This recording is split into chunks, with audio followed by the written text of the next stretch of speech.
আসসালামু আলাইকুম ওয়া রাহমাতুল্লাহ। জুনায়েদ টিউটোরিয়ালের আজকের আয়োজনে সবাইকে স্বাগতম। সাথে আছি মোহাম্মদ জুনায়েদ রেজা।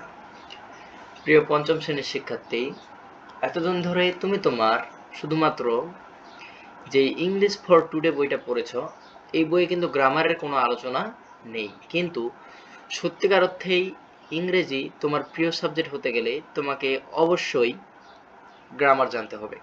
গ্রামার না জানলে তুমি কখনোই ইংলিশে দক্ষতা অর্জন করতে পারবে না। ঠিক তোমাদের তোমাদের বইয়ে, তোমাদের মূল বই ভিত্তিক যে সমস্ত গ্রামার আলোচনা করা হবে বা যে সমস্ত গ্রামার সেখানে টাস্ক দেওয়া হয়েছে, এগুলোর মধ্যে আমি একটা বই লেখার চেষ্টা করেছি। আর এই বই থেকে আমি তোমাদেরকে পড়াবো ইনশাআল্লাহ। আল্লাহ যেন আমাকে এই বইয়ের উপর 100টা ক্লাস নেওয়ার তৌফিক দান করে। তো বইয়ের উপর আমি ইনশাআল্লাহ 100টা ক্লাস দিব, তারপর এই বইটা মেবি প্রকাশ হবে। তো যাই হোক, আমরা এখন এই বইয়ের চিন্তা না করি, 100+ ক্লাস আগে দিই, তারপর তোমাদের যদি মনে চায় তারপর তোমরা এই বইটা নিতে পারো এবং সেই বই অনুযায়ী হুম সেই বই অনুযায়ী তোমরা ক্লাস করতে পারো। তো যাই হোক, তোমাদের প্রথম ইউনিটের আলোকে, অর্থাৎ প্রথম ইউনিটে যে জিনিসটা একটু আলোচনা করা হয়, প্রথম ইউনিটের যে জিনিসটা আলোচনা করা হয়, আমি এটা নিচে নিয়ে নিই। এটা হচ্ছে আজকে আমাদের লেকচার 1 বা ডে 1, ডে লিখে দিই ডে 01। আল্লাহ যেন আমাকে এই ডে 1 এর পাশেই ঠিক এইভাবেই ডে ডে 01, আর ঠিক এর পাশে আমি যেন একদিন লিখতে পারি ডে 100। তো যাই হোক, আজকে আমাদের ডে 1 এর ক্লাস এখন শুরু। তো প্রথম দিন আজকে আমরা আলোচনা করব সেন্টেন্স। কি আলোচনা করব? সেন্টেন্স। সেন্টেন্স নিয়ে আলোচনা করতে গেলে আমাদেরকে কিছু বিষয় আগে জানতে হবে। সেন্টেন্স আসলে কোথা থেকে আসলো? সেন্টেন্স হচ্ছে ওয়ার্ডের সমষ্টি, অর্থাৎ word plus word with verb, অর্থাৎ ভার্ব সহ ওয়ার্ড প্লাস ওয়ার্ড, অর্থাৎ ওয়ার্ড যুক্ত একটা ওয়ার্ডে কি কখনো সেন্টেন্স হয়? অবশ্যই হবে না। তাহলে ওয়ার্ড প্লাস ওয়ার্ড মিলে হয় সেন্টেন্স। তাহলে সেন্টেন্সের পাশে আমি কি লিখতে পারি না এভাবে? সেন্টেন্সের পাশে আমি কি এভাবে লিখতে পারি না? Word plus word, word plus word, word plus word. তোমাদের মধ্যে হয়তোবা এমন অনেকে আছো যে এখনো ওয়ার্ড চেনো না। তো যাই হোক, ওয়ার্ড আমরা চিনব, এই ক্লাসগুলোর মাধ্যমেই আমরা ওয়ার্ড চিনব। তো ক্লাসগুলোর মাধ্যমে আমরা ওয়ার্ড চিনব। যাই হোক, word plus word is equal to sentence, এটুকু একটু মনে রাখবা। তো দেখো, পড়ি কি বলছে। আসলে সেন্টেন্স পড়তে গেলে সবার আগে তোমাকে যে জিনিসটা, যে সংজ্ঞাটা জানতে হবে সেটা একটু দেখে আসি। দেখো, এখানে বলছে কয়েকটি ওয়ার্ড। কয়েকটি ওয়ার্ড মানে কি? ওয়ার্ড মানে কি জানলাম আমরা? Word plus word is equal to sentence, SENT, sentence. তাহলে ওয়ার্ড প্লাস ওয়ার্ড মিলে হয় সেন্টেন্স। এই ওয়ার্ড প্লাস ওয়ার্ড কেমনে হয় স্যার? একটা ওয়ার্ডের পাশে আরেকটা ওয়ার্ড কেমনে বসে, এখন সেটা আমরা জানবো। আমরা শুধু জানলাম যে কয়েকটি ওয়ার্ড একত্রে পাশাপাশি বসলো। এবার কি হলো? যদি বক্তার মনের ভাব সম্পূর্ণরূপে, অর্থাৎ সুন্দর রূপে, ভালোভাবে প্রকাশ পায়, তবে তাকে সেন্টেন্স বলে। অর্থাৎ কয়েকটি ওয়ার্ড বা শব্দ যখন একত্রে পাশাপাশি বসে বক্তার মনের ভাব, অর্থাৎ যে স্পিকার তার মনের ভাবটা সুন্দর রূপে প্রকাশ পাবে, তখন তাকে কি বলে? সেন্টেন্স বলে। এখন আমি এখানে একটু ব্ল্যাঙ্ক করে নিই। আচ্ছা, এখানে একটা এক্সাম্পল দিই। এক্সাম্পলটা একটু তোমরা দেখো কি লিখি। এক্সাম্পলটা দেখো, যেমন আমি যদি দিই আই ইট রাইস, এটা কিন্তু একটা সাধারণ বাক্য। আই ইট রাইস, আমি ভাত খাই। দেখো তো, এটা একটা সাধারণ বাক্য না? আমি ভাত খাই, এটা একটা সাধারণ বাক্য। আই ইট রাইস, এটা একটা সাধারণ বাক্য। এখন আমি যদি এটাকে ঠিক ঘুরিয়ে উল্টিয়ে ঠিক এইভাবে লিখি যে it I rice, it I rice, এটা কি হবে? আচ্ছা দেখো, ইট আই রাইস, এটা কি কখনো হবে? অবশ্যই হবে না। এরকম কি বাক্য হতে পারে? না। খাই আমি ভাত, এটা কোনো বাংলা এসব বাংলা ব্যাকরণও এটা কোনো নিয়ম নেই, আর ইংরেজি গ্রামারও এমন কোনো নিয়ম নেই। আবার আরেকটা যদি তোমাকে দেখাই, এবার রাইসটাকে আমি সামনে নিয়ে আসি, দেখো তো এবার অর্থটা কি হয়। এই অর্থটা দেখলে তুমি হাসবা। কেমন? রাইস, ইট আই, ভাত কি আমাকে খেতে পারবে? অবশ্যই না, ভাত আমাকে খেতে পারবে না। আমি ভাত খাই, ভাত কি আমাকে খেতে পারবে? অবশ্যই খেতে পারবে না, তাই না? তাহলে আমি ভাত খাই, আমি ভাত খাই, এই যে ওয়ার্ড, এই যে ওয়ার্ড প্লাস ওয়ার্ড একটা সুন্দর গাঁথনি গ্রামারের নিয়ম মেনে যে বসছে, একটা সিকোয়েন্স ফিল আপ করে বসছে, এটাকে বলা হয় সেন্টেন্স। এটাকে কি বলা হয়? সেন্টেন্স। এখন তোমার বইয়ের মূল বই থেকে আমি একটা উদাহরণ দিই। সৈকত, সৈকতের গল্পটা অবশ্যই পড়ছো না? Saikat is a student, STUDENT, Saikat একজন ছাত্র, Saikat is a student, Saikat is a student. এখন দেখো তো, এই যে সৈকত, সৈকত এ বসছে সাবজেক্টের অবস্থানে, সাবজেক্ট এন্ড অবজেক্ট, এটা আমি তোমাদেরকে পড়াবো, তুমি শুধু এখন জেনে রাখো। সেন্টেন্সের প্রথমে যে বসে সে হচ্ছে সাবজেক্ট, যে নাউনটি বসে সেটা হচ্ছে সাবজেক্ট, আর সেন্টেন্স এর শেষে যেটা বসে সেটা হয়তো বা অবজেক্ট নয়তো বা কমপ্লিমেন্ট। আচ্ছা, তাহলে এটা কি একটা, এটা হচ্ছে একটা সেন্টেন্স, এটা হচ্ছে একটা সেন্টেন্স, এটা হচ্ছে একটা সেন্টেন্স, তাই না? এখন সেন্টেন্স তুমি জানলা, কয়েকটি ওয়ার্ড একত্রে পাশাপাশি বসতে হবে, বক্তার মনের ভাব সম্পূর্ণরূপে প্রকাশ পেতে হবে, তারপর সেটা হবে সেন্টেন্স, তারপর সেটা সেন্টেন্স হবে, তারপর সেটা সেন্টেন্স হবে। সেন্টেন্স হওয়ার জন্য কয়টা সিকোয়েন্স ফিল আপ করতে হবে? সেন্টেন্স হওয়ার জন্য তাকে শর্ত ফিল আপ করতে হবে। এই দেয়, এখন দেখো, কয়েকটি ওয়ার্ড একত্রে পাশাপাশি বসতে হবে, এটা 1 নাম্বার। তারপরে বক্তার মনোভাব সম্পূর্ণরূপে প্রকাশ পেতে হবে, তারপরে বক্তার মনোভাব যদি সম্পূর্ণরূপে প্রকাশ পায় তবে তাকে সেন্টেন্স বলে। তাহলে তাহলে সেন্টেন্স হওয়ার জন্য শর্ত হলো, সেন্টেন্স হওয়ার জন্য শর্ত হলো দুটি, কয়েকটি ওয়ার্ড পাশাপাশি বসতে হবে আর বক্তার মনের ভাব সম্পূর্ণরূপে প্রকাশ পেতে হবে, তাই না? এইবার দেখো, এইবার আমি তোমাকে বললাম ওয়ার্ড প্লাস ওয়ার্ড সেন্টেন্স, আরো কিছু উদাহরণ দেখো। মনে করো তুমি বলছো যে I M a student of class 5, আমি পঞ্চম শ্রেণীর একজন ছাত্র, আমি পঞ্চম শ্রেণীর একজন ছাত্র, আমি পঞ্চম শ্রেণীর একজন ছাত্র। আবার তোমাকেই আবার অন্য কেউ আরো একজন প্রশ্ন করে বলছে যে which class are you in, তুমি কোন শ্রেণীতে পড়ো, তুমি কোন শ্রেণীতে পড়ো, তুমি কোন শ্রেণীতে পড়ো, তোমাকে প্রশ্ন করছে। এটাও একটা সেন্টেন্স। আবার আবার তোমাকে আরো একজন ছাত্র হিসেবে তোমাকে বলছে, বা তোমার কোনো শিক্ষকে তোমাকে বলছে স্টাডি প্রপারলি, নিয়মিত লেখাপড়া করো, যেহেতু তুমি ছাত্র সেজন্য তোমাকে বলছে যে স্টাডি প্রপারলি, তুমি নিয়মিত লেখাপড়া করো। আবার আরেকজন বলছে I wish you will get a good result, আমি আশা করি তুমি একটি ভালো ফলাফল পাবে। আবার দেখো, এখানে আবার আরেকজন বলছে, মনে করো যে একটা পাখি দেখে সে আশ্চর্য হয়ে গেছে, what a nice bird it is, কি সুন্দর পাখি এটা, what a nice bird it is, কি সুন্দর পাখি এটা, তাই না? আচ্ছা, তো দেখো এখানে যেই ওয়ার্ডগুলো আমি তোমাকে বলছি, যেই উদাহরণ দেখো, সহজ কিছু উদাহরণগুলো কেমন। I M a student of class 5, আমি পঞ্চম শ্রেণীর একজন ছাত্র, তোমার সম্পর্কে যে বর্ণনা দিচ্ছে, যে বিবৃতি দিচ্ছে, তুমি যে একজন পঞ্চম শ্রেণীর ছাত্র এটা বলছে, হ্যাঁ, এটাকে বলা হয় ইংরেজিতে অ্যাসার্টিভ সেন্টেন্স। কোন সেন্টেন্স? অ্যাসার্টিভ সেন্টেন্স, এটাকে বলা হয় ইংরেজিতে অ্যাসার্টিভ সেন্টেন্স। আর এই সেন্টেন্সটা চেনার সব থেকে কমন কমন টেকনিক হচ্ছে, প্রথমে থাকবে সাবজেক্ট, দেন থাকবে ভার্ব, এন্ড দেন থাকবে অবজেক্ট, অবজেক্ট থাকতেও পারে নাও পারে, এন্ড দেন থাকবে ফুল স্টপ।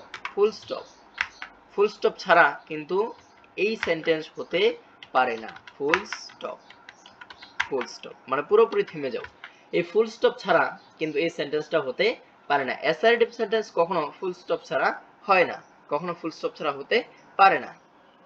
আবার তোমাকে আরেকজন প্রশ্ন করছে যে which class are you in, তুমি কোন শ্রেণীতে পড়ো, তুমি কোন শ্রেণীতে পড়ো, তোমাকে কিন্তু প্রশ্ন করছে। এই যে প্রশ্ন করার একটা সাধারণ নিয়ম, প্রশ্ন যে করছে তোমাকে শেষে ফুল স্টপ ইয়া শেষে কোশ্চেন মার্ক মানেই সেটা ধরে নিবা সেটা হচ্ছে ইন্টারোগেটিভ সেন্টেন্স। ইন্টারোগেটিভ অর্থাৎ শেষে কোশ্চেন মার্ক মানেই সেটা ইন্টারোগেটিভ সেন্টেন্স। আর এই চিহ্নটার নাম কি? প্রশ্নবোধক চিহ্ন। বাংলাতে প্রশ্নবোধক, ইংরেজিতে কোশ্চেন মার্ক, তাই না? আবার স্টাডি প্রপারলি, নিয়মিত লেখাপড়া করো, এটা আবার ইম্পারেটিভ সেন্টেন্স। কেন ইম্পারেটিভ সেন্টেন্স? দেখো ভার্ব দিয়ে শুরু হয় যে সেন্টেন্স, এটা হচ্ছে ইম্পারেটিভ সেন্টেন্স। তো verb plus dot dot dot dot plus এর full stop plus full stop, এই যে সেন্টেন্স, এই যে সিকোয়েন্স, এটা হচ্ছে ইম্পারেটিভ সেন্টেন্সের। আবার দেখো I wish you will get a good result, এগুলো এই যে অপারেটিভ সেন্টেন্স, এটা শুধুমাত্র ব্রিটিশ গ্রামারেই বেশি মানানসই হয়। আমেরিকান গ্রামারে অপারেটিভ সেন্টেন্স বলে কোনো সেন্টেন্স নেই। অপারেটিভ সেন্টেন্স এটা প্রার্থনাবোধক বাক্য। প্রার্থনাবোধক বাক্য কেমন? আমি তোমার ভালো কামনা করছি, আমি তোমার সুন্দর দীর্ঘায়ু কামনা করছি। এই যে কামনার যে একটা নিয়ম, এই যে তোমাকে সুন্দর, তোমার মঙ্গলের জন্য যে একটা নিয়ম, যে একটা উদাহরণ, এটাই হচ্ছে অপারেটিভ সেন্টেন্স। এটা হচ্ছে অপারেটিভ সেন্টেন্স। তাই এটাকে আমি এর শেষে দুইটা কোটেশন মার্ক দিয়ে দিই, তাই না? অর্থাৎ এটা একটু স্পেশাল সেন্টেন্স, এটা একটা স্পেশাল সেন্টেন্স, তাই না? স্পেশাল সেন্টেন্স অর্থাৎ এটা থাকলেও যা, না থাকলেও তা, থাকলেও যা, না থাকলেও তা। আচ্ছা, এইবার দেখো exclamatory sentence. Exclamatory sentence, what a nice bird it is. আমি তোমাকে যে উদাহরণগুলো দেখিয়েছি এগুলোর মধ্যে এটাও ছিল। আর এই উদাহরণটা অর্থাৎ আশ্চর্য হওয়ার যে একটা অভিব্যক্তি, যে একটা বিবৃতি, এটাই হচ্ছে কোন সেন্টেন্সের উদাহরণ? এটা হচ্ছে এক্সক্লামেটরি সেন্টেন্সের উদাহরণ। এক্সক্লামেটরি সেন্টেন্সের যে উদাহরণ, তাই না? এই এক্সক্লামেটরি সেন্টেন্স সবসময় আশ্চর্য বোঝায়। তাহলে সেন্টেন্স ইংরেজিতে অর্থের উপর ভিত্তি করে অ্যাকর্ডিং টু মিনিং। অনেক গ্রামারে তোমরা এটা দেখতে পাবা, এইভাবে লেখা থাকবে ACC O R DING, according to meaning, MEANING, according to meaning. According to meaning sentence হলো 5 প্রকার। অ্যাসার্টিভ সেন্টেন্স, তারপরে কোন সেন্টেন্স? ইন্টারোগেটিভ সেন্টেন্স, তারপরে ইম্পারেটিভ সেন্টেন্স, তারপরে অপারেটিভ সেন্টেন্স, তারপরে এক্সক্লামেটরি সেন্টেন্স, তাই না? অর্থাৎ ইংরেজিতে একটা মানুষ এই 5 ধরনের কথা ছাড়া আর অন্যভাবে কথা বলে না। আর অন্যভাবে কথা না বলে এই জন্য এগুলোকে বলা হয় মিনিং বা অর্থের উপর ভিত্তি করে সেন্টেন্স 5 প্রকার। তোমাকে এখন আমি উদাহরণগুলো জটলা পাকিয়ে দিচ্ছি না। আবার তুমি যখন স্ট্রাকচার দেখতে যাবা তখন সেন্টেন্স হয়ে যাবে আবার কয় প্রকার জানো? তখন সেন্টেন্স হয়ে যাবে আবার 3 প্রকার। তখন তুমি আবার বলবা যে স্যার, এতদিন আপনি বললেন যে সেন্টেন্স হলো 5 প্রকার, আবার এখন আপনিই বলছেন যে সেন্টেন্স হয়ে গেল 3 প্রকার। আরে বাবা, আমি তোমাকে বলছি এটা হচ্ছে অর্থের উপর ভিত্তি করে, আর ওটা হচ্ছে গঠনের উপর ভিত্তি করে, তাই না?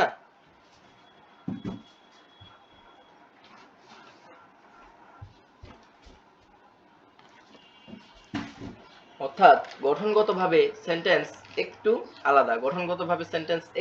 আলাদা আছে, কিন্তু এগুলোই আবার গঠনগতভাবে সেন্টেন্স আলাদা। এটা তুমি শুধু শুনে রাখো, তুমি যখন আরেকটু উপরে উঠবা তখন তোমাকে এগুলো পড়ানো হবে, চিন্তা করো না, আমিই পড়াবো, সমস্যা নেই। তো যাই হোক, এখন আমরা একটা জিনিস দেখব কি, এই প্রত্যেকটা সেন্টেন্সের আবার একটু মানে তোমার যেরকম ডাকনাম আছে এদের আবার কিছু কিছু ডাকনাম আছে। এখন ডাকনামটা কেমন? ডাকনামটা হচ্ছে এমন যে অ্যাসার্টিভ সেন্টেন্সের আরেকটা নাম হচ্ছে declarative sentence, DECLA, declarative sentence. আবার এই ডিক্লারেটিভ সেন্টেন্স বা অ্যাসার্টিভ সেন্টেন্সের কিছু ডাকনাম আছে আবার, কি জানো? নাম হচ্ছে এরকম স্টেটমেন্ট, স্টেটমেন্ট। অর্থাৎ তোমাকে যখন কেউ জিজ্ঞাসা করবে যে তুমি কি জানো অ্যাসার্টিভ সেন্টেন্স নামে একটা সেন্টেন্স আছে। আবার তোমাকে যখন বলবে তুমি কি জানো ডিক্লারেটিভ সেন্টেন্স নামে একটা সেন্টেন্স আছে, তখন কিন্তু তুমি চমকে যাবা যে স্যার তো আমাকে বা ভাইয়া তো আমাকে শেখালো যে অ্যাসার্টিভ সেন্টেন্স আছে, কিন্তু ডিক্লারেটিভ সেন্টেন্স আবার কোনটা? ডিক্লারেটিভ সেন্টেন্স হচ্ছে সেই সেন্টেন্স, ডিক্লারেটিভ সেন্টেন্স হচ্ছে অ্যাসার্টিভ সেন্টেন্সের কিছু ডাকনাম, তাই না? অ্যাসার্টিভ সেন্টেন্সের ডাকনাম হচ্ছে একটা ডিক্লারেটিভ সেন্টেন্স, একটা statement. Declarative sentence and statement. এবার আসি interrogative sentence. Interrogative sentence, interrogative sentence হলো প্রশ্নবোধক বাক্য। অর্থাৎ এই যে তোমাকে এইখানে, আচ্ছা দাঁড়াও, অ্যাসার্টিভ সেন্টেন্সে তোমাকে আমি দেখেছি শেষে থাকবে ফুল স্টপ। আবার তোমাকে যখন আমি ইন্টারোগেটিভ সেন্টেন্স পড়াচ্ছি তখন এখানে তোমাকে আমি দেখাবো কোশ্চেন মার্ক। এই যে উদাহরণগুলো দেখলা, অর্থাৎ যে সেন্টেন্স প্রশ্ন করা বোঝাবে সেটাই হচ্ছে ইন্টারোগেটিভ সেন্টেন্স। আবার ইম্পারেটিভ সেন্টেন্স বা আদেশমূলক বাক্য, ইন্টারোগেটিভ সেন্টেন্সের আবার কিছু ডাকনাম আছে, এটা তোমরা দেখে রাখো। ইন্টারোগেটিভ সেন্টেন্সের ডাকনাম আছে, এটা হচ্ছে questions, QUESTIONS, questions, questions, questions, তাই না? ইন্টারোগেটিভ সেন্টেন্সের কিছু নাম হচ্ছে কোশ্চেনস এন্ড আরেকটা নাম হচ্ছে আনসারিং কোশ্চেনস। আচ্ছা, তো যাই হোক, কোশ্চেন হচ্ছে তোমার এই ইন্টারোগেটিভ সেন্টেন্সের কোশ্চেন হচ্ছে চার ধরনের। একটা হচ্ছে WH কোশ্চেন, একটা tag question, embedded question and tag question. তো যাই হোক, ইন্টারোগেটিভ সেন্টেন্সে তোমাকে শুধু মনে রাখতে হবে যে একটা মার্ক আছে, এই মার্কটা হচ্ছে ভেরি ভেরি ইম্পর্টেন্ট। এটা তোমরা একটু দাগিয়ে রাখো, VVI, VVI, তাই না? Very very important. এবার দেখো ইম্পারেটিভ সেন্টেন্স।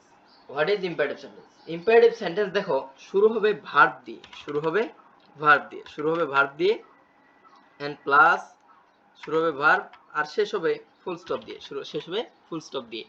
শুরু হয় ভার্ব, শেষ হয় ফুল স্টপ দিয়ে যে সেন্টেন্স, সেটা হচ্ছে ইম্পারেটিভ সেন্টেন্স। ইম্পারেটিভ সেন্টেন্সের আবার একটা নাম আছে, তুমি কি জানো? ইম্পারেটিভ সেন্টেন্সের আরো একটা নাম আছে, এটা হচ্ছে command. Command, COMMAND, command. Command করে যে সেন্টেন্স, কমান্ডস করে যে সেন্টেন্স, এটাই হচ্ছে কোন সেন্টেন্স? Interrogative imperative sentence. এবার দেখো অপটেটিভ, তোমাকে বলছি যে আমেরিকান যে গ্রামারগুলা, এই গ্রামারগুলোতে অপটেটিভ নামে কোনো সেন্টেন্স নেই, কিন্তু ব্রিটিশ যে গ্রামারগুলা, এই গ্রামারগুলোতে অলওয়েজ অপটেটিভ সেন্টেন্স থাকে। তো অপটেটিভ সেন্টেন্সের একটা ডাকনাম আছে, তাই না? এটা হচ্ছে উইজ, উইজ, WIS, উইজ বা প্রে, উইজ বা প্রে, প্রে। তুমি এখন 5-এ পড়ো, তোমার এত কিছু জানার দরকার নেই, তুমি শুধু জেনে রাখবা এটার নাম হচ্ছে এটা, এটার নাম হচ্ছে এটা, প্রেয়ার, প্রে আর, আচ্ছা যাই হোক, প্রেয়ার প্রে একই। এবার দেখো এক্সক্লামেটরি, এক্সক্লামেটরির আরেকটা নাম হচ্ছে, এটা হচ্ছে আশ্চর্যবোধক বাক্য। এই বাক্যটার কথা তোমাকে যখন বলবো তোমার মনে এই চিহ্নটা ভেসে আসতে হবে, তাহলে তুমি সেন্টেন্স শিখতে পারবে, তাই না? এইবার দেখো এক্সক্লামেটরি সেন্টেন্স আরেকটা নাম হচ্ছে EXCLA, এক্সক্লামেশন, এক্সক্লামেশন। তুমি এই নামগুলো একটু মুখস্থ করে নিবা। তুমি এই নামগুলো একটু মুখস্থ করে নিবা, যা তোমার ভবিষ্যতে কাজে লাগবে। এবার আমরা একটু ফ্লো চার্ট দেখি, চলো তো। সেন্টেন্স, এই যে সেন্টেন্স, সেন্টেন্সের আলোচনায় আসছে অ্যাসার্টিভ সেন্টেন্স, অ্যাসার্টিভ সেন্টেন্সের আলোচনায় আসছে অ্যাফার্মেটিভ এন্ড নেগেটিভ। এটা আমরা নেক্সট দিন জানবো। নেক্সট দিন আমরা অ্যাসার্টিভ সেন্টেন্স শেষ করে দেব। এন্ড দেখো interrogative sentence, optative sentence, exclamatory sentence, এই দিয়ে হচ্ছে সেন্টেন্সের আলোচনা। পরবর্তী দিন থাকছে বিস্তারিত। ততক্ষণ ভালো থেকো, সুস্থ থেকো। আসসালামু আলাইকুম ওয়া রাহমাতুল্লাহ।